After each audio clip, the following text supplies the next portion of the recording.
Alô, gente de todo o meu Brasil, graça e paz para todos vocês. Seja bem-vindo a este canal Verdadeira Graça.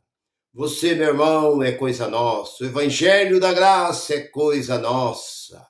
Fico muito feliz, contente por estar falando a um povo que gosta desta verdade.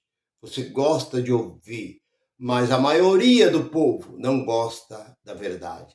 Gosta das mentiras que são contadas em cima dos palanques, desses puleiros, dentro desses curral. É disso que eles gostam. Talvez você fale assim, irmão Nilson, mas por que você ofende? Ofende o quê? Eu estou falando a verdade. Porque o que é igreja? Igreja significa vida, saia, no grego, saia do meio deles. Saia do meio dele, povo meu. Sai do judaísmo, das leis de Moisés. Sai para fora, vem para o evangelho verdadeiro. Então isso se torna igreja. A igreja é onde estava ali o apóstolo Paulo. A igreja verdadeira são vidas. E a mensagem que eu tenho para nós, meus irmãos, minhas irmãs, são essa. Igreja evangélica ou protestante? Qual é o título que eu devo dar?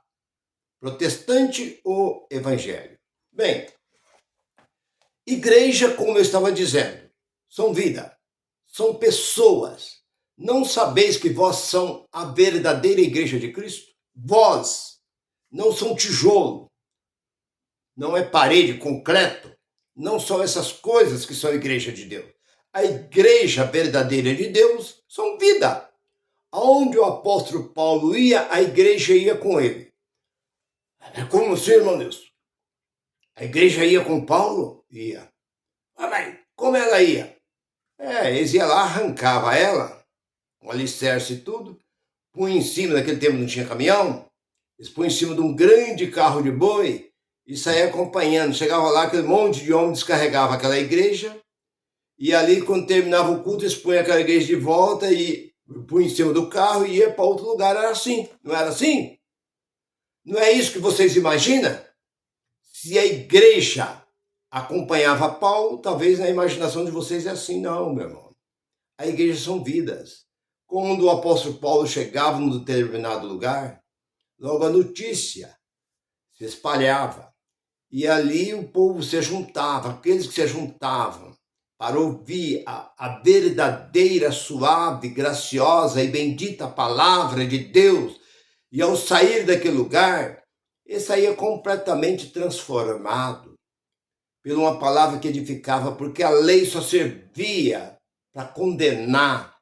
A lei era condenação e morte, mas a graça que o apóstolo Paulo trazia era para edificar as vidas. Então era isso. Então o que eu pergunto? Igreja, o título da mensagem é Igreja Protestante ou Evangélica? Bem, ela não é igreja, como eu disse, e não é evangelho.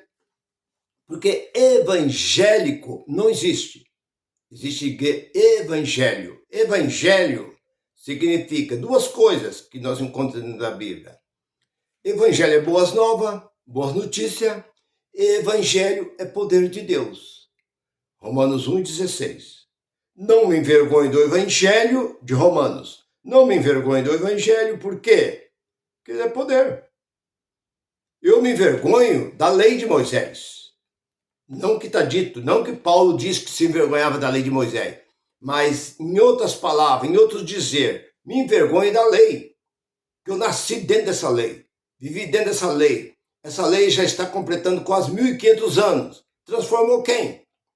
O que a lei transformou, me prova para mim dentro desse livro quem foi transformado pela lei. Ninguém.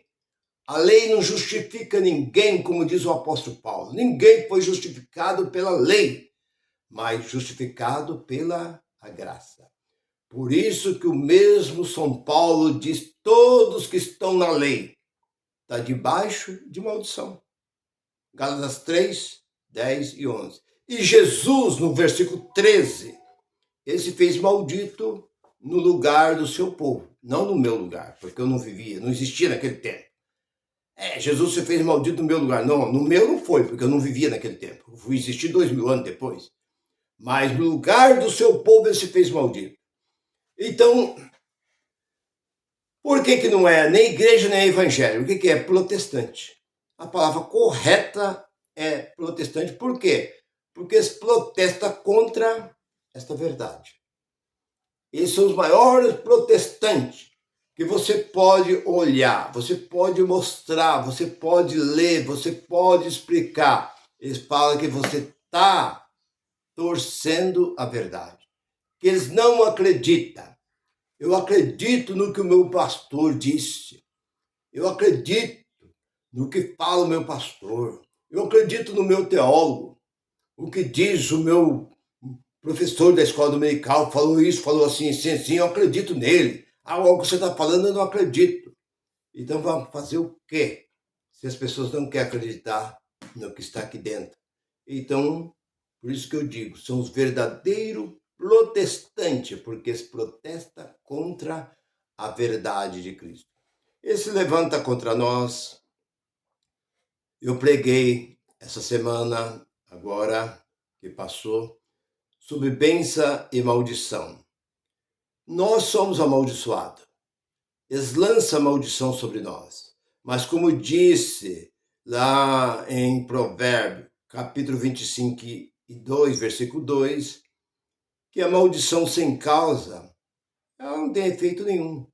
Então não adianta eles tentar nos amaldiçoar, lançar maldição sobre nós, porque nós temos sido uma pedra no sapato deles. Nós temos atrapalhado. Quantas pessoas têm deixado este movimento e vindo para Deus por intermédio da graça?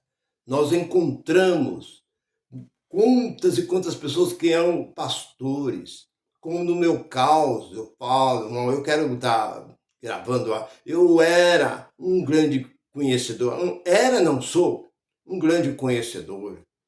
Eu tinha 3 teologias.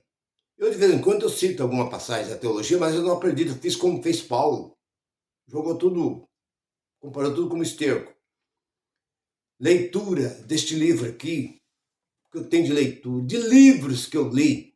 Centenas e centenas e centenas de livros eu lia sobre biografia de pastores famosos, pastores americanos, pastores da Europa, de vários outros lugares aqui do Brasil, que tem aí centenas ou milhares de igrejas. Eu queria ler para saber como foi que ele cresceu, que eu também queria crescer. Eu também queria ser grande. Eu queria crescer e tal. Mas não, meu irmão.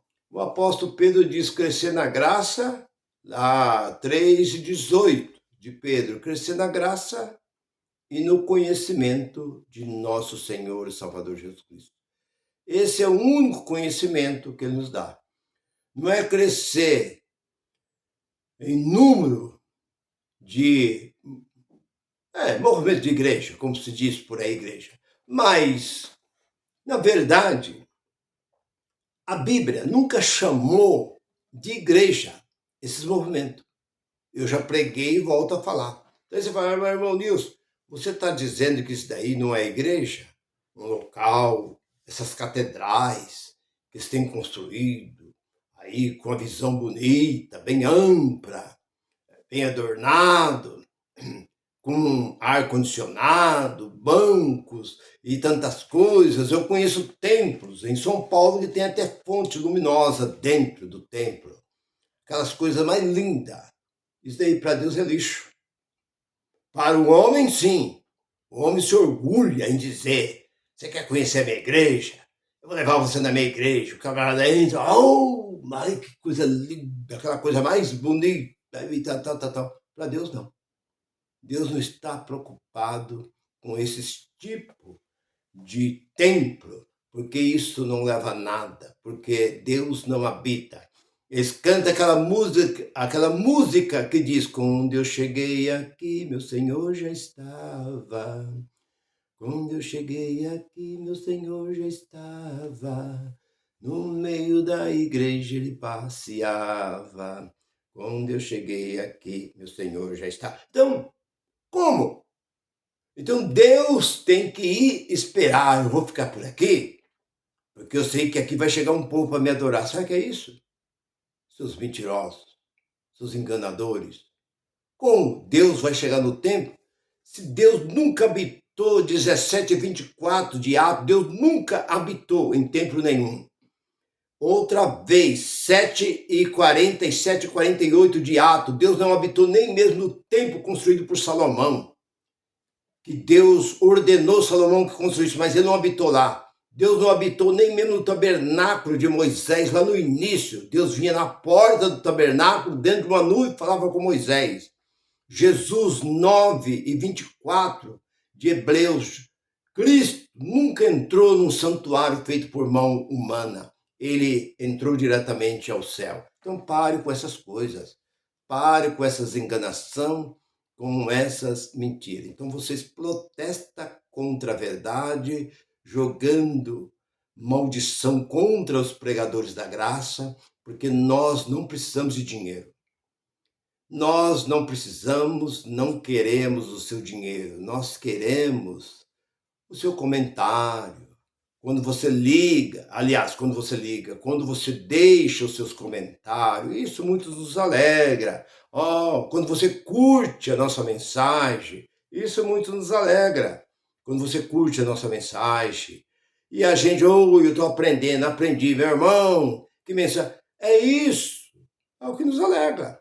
Essa é a maior riqueza que nós recebemos de você, meu irmão, minha irmã. São esses comentários de vocês. Então, tem esses homens por aí, de paletó e gravata, esses líderes, esses bruxos, aí nos amaldiçoando, jogando maldição, dizendo que nós estamos se levantando contra a igreja de Deus. Ai de vocês que se levanta contra o ungido de Deus. Quem é o ungido de Deus? O ungido de Deus só teve um. Dentro deste livro só existiu um. Isaías 61. Deus me ungiu. O Espírito de Deus está sobre mim, porque ele me ungiu. Então Deus ungiu. Outra vez, Atos 10 e 38. O que diz ali? Que Deus ungiu a Jesus de Nazaré com o Espírito Santo e com virtude, a qual andou fazendo bem a todos, porque Deus era com ele. E aonde existe mais? Não existe. Irmão, mas eu sou ungido de Deus. Me prove. Manda um paralítico levantar.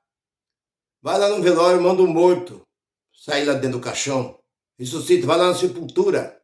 Fala com a sepultura abre e o morto sai lá dentro, eu vou acreditar em você.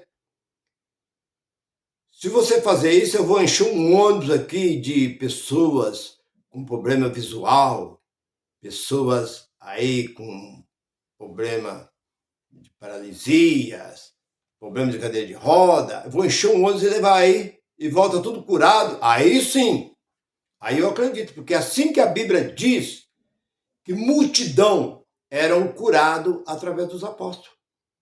Meu irmão, essas coisas aconteceram na vida dos apóstolos. Acabou, os apóstolos, acabou. Essas coisas foram encerradas.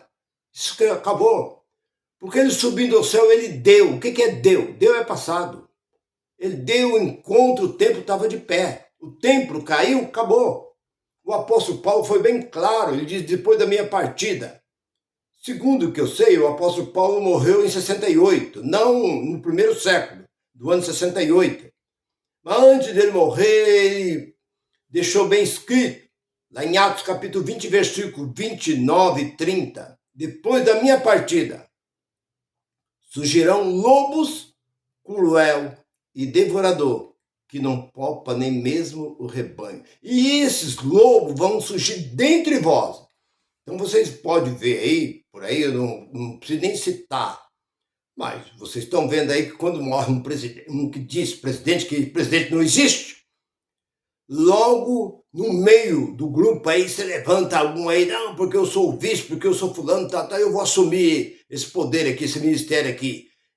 e assume aquilo ali. Começa ali dentro deles mesmos, contendas e contendas, e muitas vezes eles dividem. A igreja aqui, divide aqui, divide aqui, divide aqui.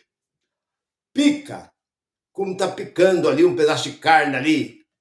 Sai um pedaço para lá, outro pedaço para cá, sai tal. De uma igreja faz 10. Eu já tenho visto isso. Por quê? Isso é bom. O pasto é gordo, dá dinheiro. Então, voltando para aquilo que eu estava dizendo. A igreja, ela é protestante ou ela é evangélica? De evangelho ela não tem nada e de igreja ela não tem nada. CNPJ é uma empresa que não fabrica nada, não produz nada, não paga imposto, só serve para atrapalhar. Veja bem, ela só existe para atrapalhar a vida do povo. Ela não ajuda em nada. Sabe o que é nada? Nada. Mas ajuda. Mas as pessoas que entram... Ô, irmão Nilson, mas não é bem assim, porque as pessoas que entram lá, eu conheço pessoas que bebiam, deixou de beber, fumava, deixou de fumar. O que mudou na vida dela? Ela fazia isso, jogava, prostituía, parou porque está lá dentro. Porque eles põem um cabreço. É a mesma coisa de um cachorro bravo. Você vai passear com um cachorro bravo, você põe uma focinheira nele. Então, com a focinheira não vai morder ninguém. Então, o que acontece? Eu conheço pessoas que dentro, ele não consegue ficar 1h30, muitas vezes dentro do culto, ele vai lá no banheiro, ou vai lá no pátio da igreja fumar. Depois ele volta, chupa uma bala de hortelã, e volta e continua. Ele não consegue ficar. E quando ele sai dali, ele acabou de sair, a primeira coisa é, como nos conta um caso que um camarada se tornou crente. Aí ele passava na porta de um bar e ele falava, Pai Senhor! Aí lá dentro alguém respondia, Pai Senhor, eu falei, eu não posso entrar aí que tem crente aí dentro. Aí, Pai Senhor! Aí lá dentro alguém respondia, confundido, ele passou, Pai Senhor! Ficaram tudo quieto. Pai Senhor! Ninguém falou nada, ele entrou e falou, põe um copo cheio aí pra mim. Como se hoje não tem crente aqui dentro. É isso aí, irmão. É isso aí. A gente é uma farsa. Isso é uma farsa. A verdadeira transformação, ela vem de dentro para fora. Não adianta você mudar a lata de ervilha, a lata de azeitona, a lata de leite condensado, trocar o rótulo, palmito, e colocar um outro rótulo. Você muda o rótulo, mas não muda o conteúdo que está dentro daquela lata. Assim é o homem. Não adianta. Você colocar um paletó nele, uma gravata, uma roupa social, cortar o cabelo dele, fazer aquela barba bonita e deixar o homem bonitão, Bíblia na mão. É um lobo. É o que está cheio. Por aí que eu vejo dentro é lobo. Como eu disse, eu ia na Assembleia de Deus, eu subia no púlpito. Lá o púlpito cabia 150 homens de paletó e gravata lá em cima. E eu sentava no meio deles e olhava a cambada de mafiosos. São tudo uma máfia que está aqui. Um pior do que o outro. Aleluia! Glória a Deus! Cambada de mafiosos. E era mafioso mesmo. Eu fiquei sabendo da história de muitos que estão ali dentro. Não tem santo, meu irmão. Santo, santo, como disse a primeira carta de Pedro 1, 15 e 16. Sede santo, como santo aquele que vos chamou. Sede santo em toda a vossa maneira de proceder. Esse é um santo verdadeiro. Meu irmão, fique com esta palavra. Divulga esta palavra, curte esta palavra. E se você não é inscrito, inscreva no meu canal. Graça e paz para todos. Goodbye, goodbye.